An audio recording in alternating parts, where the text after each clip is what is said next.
Uma dose de Bíblia e uma pitada de terapia. Esta é a nossa reflexão para este dia.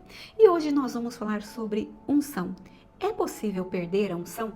Com certeza você já deve ter ouvido este termo e você já deve ter visto pessoas comentando sobre algumas, entre aspas, celebridades, entre alguns famosos, pessoas admiradas por aquilo que fazem em seu ministério, pessoas honradas, pessoas muito requisitadas, mas que de repente elas acabaram por declinar em suas vidas espirituais. E a frase que se usa geralmente é: aquela pessoa perdeu a unção. Mas seria mesmo isso possível? Vamos falar um pouquinho sobre este tema. A Bíblia aborda a questão da unção como algo precioso, ligado à presença, ao favor e ao poder de Deus sobre a vida de uma pessoa, especialmente em contextos de liderança espiritual. No Antigo Testamento, isso é demonstrado na vida dos reis, dos profetas e dos sacerdotes. No Novo Testamento, a unção do Senhor está sobre nós através do Espírito Santo deixado por Jesus. E embora não se use exatamente o termo perder a unção com frequência, ela mostra que é possível se afastar da unção ou deixá-la se extinguir por desobediência, pecado ou até mesmo pelo afastamento da vontade de Deus. E eu queria deixar para vocês dois exemplos bem simples e didáticos sobre pessoas que perderam a unção do Senhor de sobre as suas vidas. O primeiro exemplo que eu quero deixar é o rei Saul.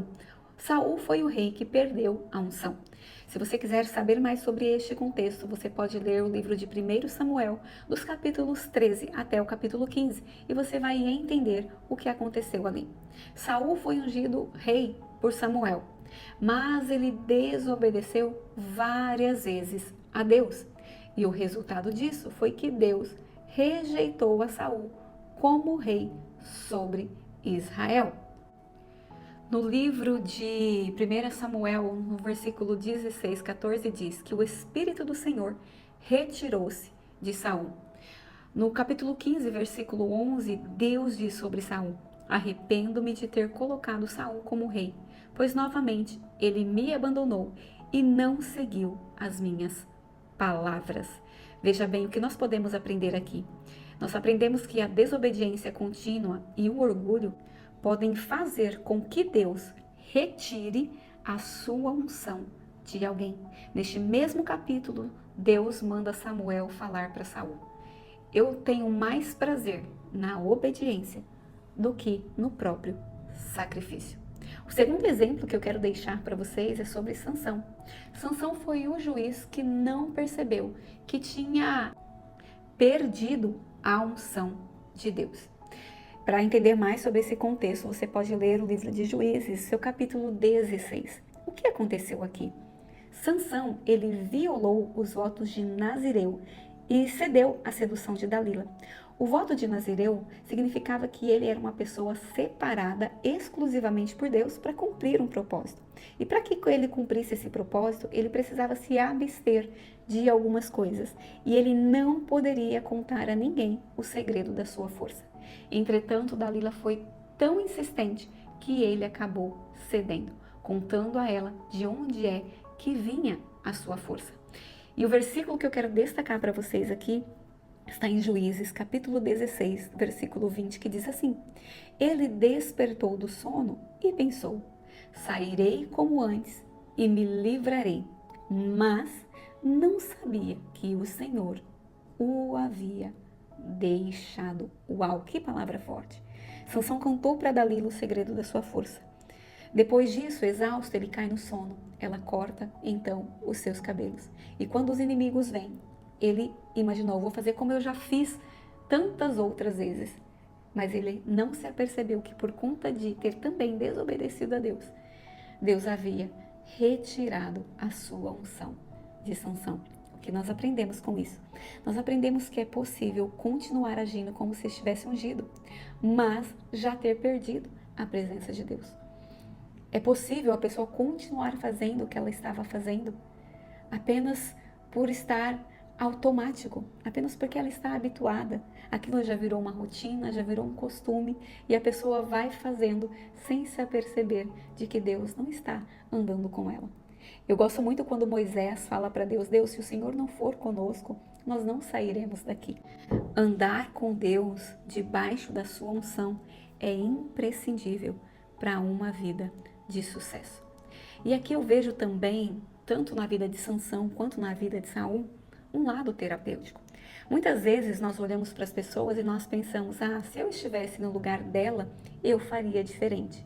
Ah, eu não agiria como Saul, ou eu não agiria como Sansão, eu faria desta e daquela forma. Mas será mesmo? Você sabia que a maioria das nossas ações, na verdade, elas são reações? Quando nós olhamos para a vida de Saul, nós vemos que ele, na verdade, era um homem extremamente tímido e com baixa autoestima. Ele não queria aceitar a unção de Deus para ser rei. Mas quando ele foi para ser apresentado para o povo como tal, ele se escondeu no meio da bagagem. E aí depois, quando você vê ele fazendo uma estátua em honra a si mesmo e com muito medo de perder o seu reino, que a princípio ele nem queria, você vê que na verdade ele era um homem com medo de perder a sua posição. Ele era um homem que tinha necessidade de afirmação. Ele precisava que as pessoas olhassem para ele, que as pessoas o reconhecessem. No entanto, se você ler a história, o capítulo 15 que nós citamos aqui, você vai ver que ele fala: Samuel, por favor, me honre pelo menos na frente das pessoas. Eu desobedeci a Deus porque eu tive medo do que as pessoas iriam pensar de mim. Então, ele era uma pessoa que tinha necessidade de atenção. A atenção para ele era tudo. Uma pessoa orgulhosa demais e durona demais, na verdade, ela está se escondendo de sua verdadeira personalidade. A gente percebe que Saul era uma criança que necessitava de atenção. E se nós não soubermos disso, nós poderemos, por causa disso, perder a nossa unção. Olhando para a vida de Sansão, nós podemos dizer a mesma coisa. Sansão era também um homem que precisava de atenção. Era o reflexo de um menino mimado, acostumado a ter tudo aquilo que queria. Carente por não saber ouvir um não, necessitado extremamente de atenção. Sansão gostava de brincar com o perigo. Ele gostava de demonstrar a sua força, que as pessoas olhassem para ele e que o admirassem. Mas, novamente aqui, o orgulho, ele precede a queda. Então, esses dois exemplos, eles servem de base para que nós possamos olhar para nós mesmos e refletir nas nossas ações e reações e tentar entender o porquê de muitas vezes nós agirmos da forma como nós agimos e tentar também ver se tudo isso não está atrapalhando ou até mesmo afastando a unção de Deus da nossa vida e nos distanciando do propósito dele para nós. Fica aqui essa reflexão. E como nós podemos evitar então perder a unção?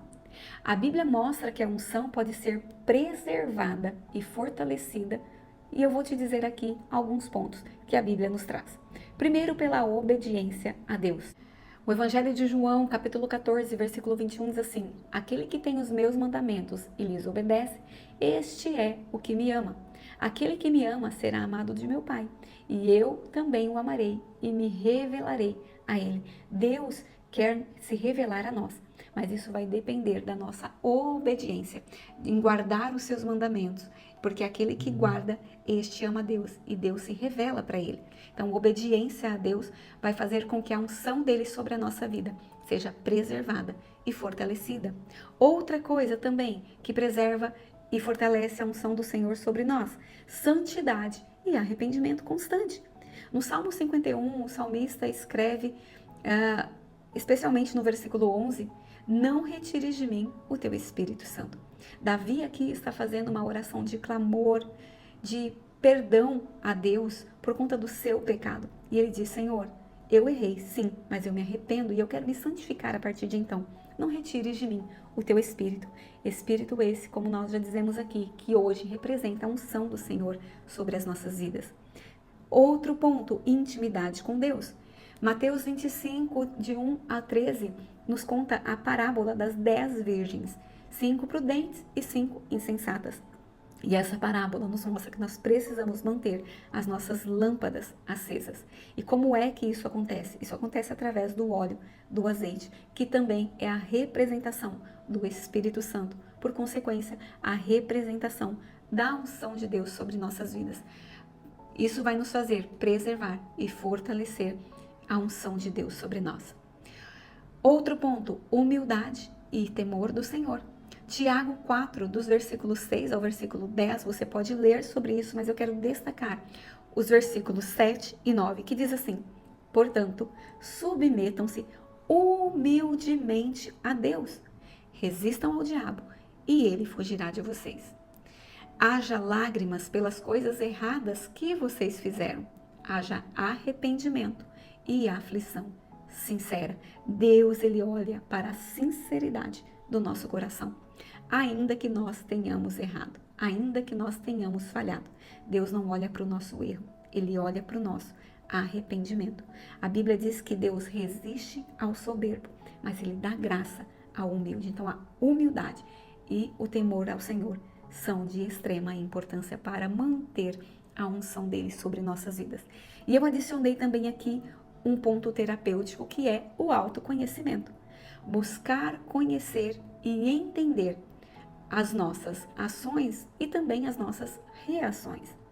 Nós precisamos identificar possíveis perigos, possíveis pontos, né?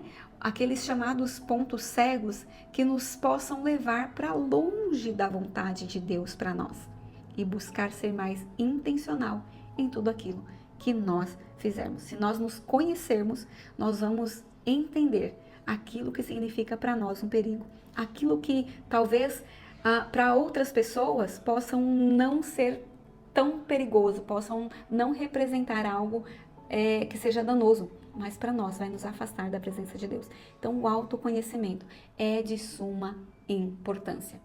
E aí você pode me perguntar, eu já perdi a unção, será que é possível recuperá-la?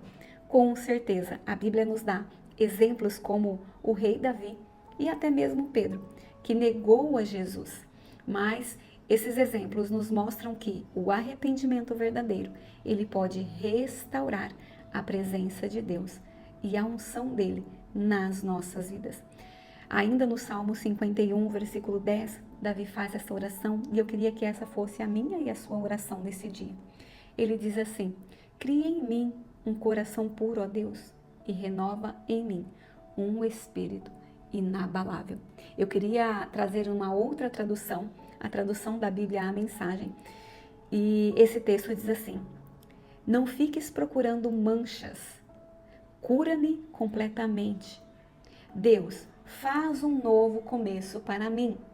Dedica uma semana para organizar o caos da minha vida. Uma nova gênese, ou seja, um novo começo, uma nova oportunidade. Não me jogues fora com o lixo, nem deixes de soprar santidade em mim. Traz-me de volta do exílio cinzento, sopra um vento novo nas minhas velas.